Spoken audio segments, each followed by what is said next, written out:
చాలా వరకు పేరెంట్స్ అడిగే మెయిన్ క్వశ్చన్ ఏంటంటే మా పిల్లలకి ఎలాంటి ఫుడ్ పెట్టాలి. చాలా ఫ్రీక్వెంట్గా ఇన్ఫెక్షన్స్ వస్తున్నాయి, మా బాబుకి ఫ్రీక్వెంట్గా దగ్గు జలుబు ఆయాసం వస్తున్నాయి, ఎందుకు వస్తున్నాయి అని చాలా వరకు క్వశ్చన్స్ చేస్తుంటారు. ఇదంతా మెయిన్గా రోగనిరోధక శక్తి తక్కువ ఉండడం వల్ల ప్రాబ్లమ్స్ అనేది వస్తూ ఉంటాయి. సో పేరెంట్స్ అడుగుతుంటారు ఎలాంటి ఫుడ్స్ పెట్టాలి మా బాబుకి అని చెప్పేసి. మెయిన్గా ఏంటంటే ఇప్పుడు చాలా వరకు పిల్లలు ఎక్కువ రైస్కి ఇస్తున్నారు అనమాట. రైస్ ఒక్కటే ప్రాబ్లం కాదు. 1 year దాటిన తర్వాత మీరు ఇంట్లో చేసే ఫుడ్డే వాళ్ళకి పెట్టొచ్చు. అంటే రైస్తో ఏ కర్రీస్ చేస్తే ఆ కర్రీస్ కూడా కలిపి పెట్టేసేయాలి. 2 years అబోవ్ వాళ్ళకైతే అమౌంట్ ఇంక్రీజ్ చేసి పెట్టాలి. అంటే రైస్ కొంచెం తక్కువ చేసి అండ్ కర్రీస్ ఎక్కువ పెట్టడం అనేది అలవాటు చేయాలి. అలా కాకుండా మెయిన్గా రైస్ ఒక్కటే, అంటే చారేసి పెట్టడము, పెరుగేసి పెట్టడము, పాలేసి పెట్టడము ఇదే చేస్తున్నారు. ఇలా చేస్తే ఇమ్యూనిటీ అనేది ఉండదు.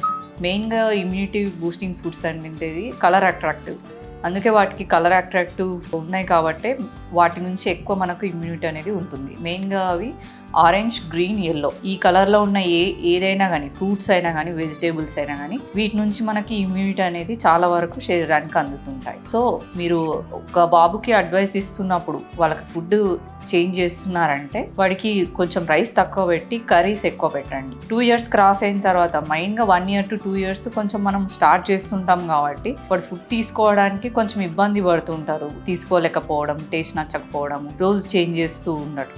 బట్ 2 years అబోవ్ కిడ్స్కి మాత్రం ఖచ్చితంగా మీరు అలవాటు చేయించాలి. కర్రీస్ ఎక్కువ పెట్టడము అండ్ రైస్ కొంచెం తక్కువ పెట్టడము ఇవన్నీ పెంచుతూ ఉంటే వాడికి కూడా ఇమ్యూనిటీ అనేది పెరిగే అవకాశం ఉంటుంది.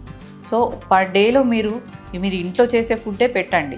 ఏ కర్రీస్ చేస్తే ఆ కర్రీస్, ఆకుకూరలు ఒకరోజు ఆకుకూర అండ్ నెక్స్ట్ కూరగాయలు చేయడం ఇవన్నీ కూడా అలవాటు చేయించాలి. ఇంకోటి ఏంటంటే ప్రోటీన్ రిచ్ ఫుడ్స్ అనేది పెట్టాలి. దీనివల్లనే బరువు పెరిగే అవకాశం ఉంటుంది.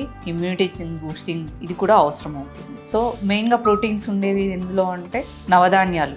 ఈ నవధాన్యాలు మనకు ఏవైనా తీసుకున్నా కానీ ఆ నవధాన్యాలలో అన్నిట్లోనూ కూడా ప్రోటీన్స్ అనేది శరీరానికి అందుతాయి. అండ్ ఎగ్లో కూడా ప్రోటీన్స్ ఉంటుంది, ఫిష్లో ప్రోటీన్స్ ఉంటుంది, అండ్ చికెన్లో కూడా ప్రోటీన్స్ ఉంటుంది. ఇవన్నీ కూడా ఈక్వల్ క్వాంటిటీతో ఒక రోజులో ఇస్తూ ఉండాలి కిడ్కి. అండ్ గ్రీన్ లీఫీ వెజిటేబుల్స్ ఈజీగా మనకు దొరికేవి అనమాట. ఇవన్నీ కూడా గ్రీన్ లీఫ్ వెజిటేబుల్స్, ఆకుకూరలు మనకు ఈజీగా అంటే తక్కువ కాస్ట్లో మనకు దొరికేవి. ఇవన్నీ కూడా మనకు ఇమ్యూనిటీ అనేది పెరగడానికి అవకాశం ఉంటుంది. సో మీరందరూ కూడా daily 1 green leafy vegetable and egg కూడా ఇస్తూ ఉండండి. మీకు వెయిట్ పెరుగుతారు, వెయిట్ గెయిన్ అవుతారు అండ్ దాంతోపాటు ఇమ్యూనిటీ కూడా పెరిగే ఛాన్స్ ఉంటుంది.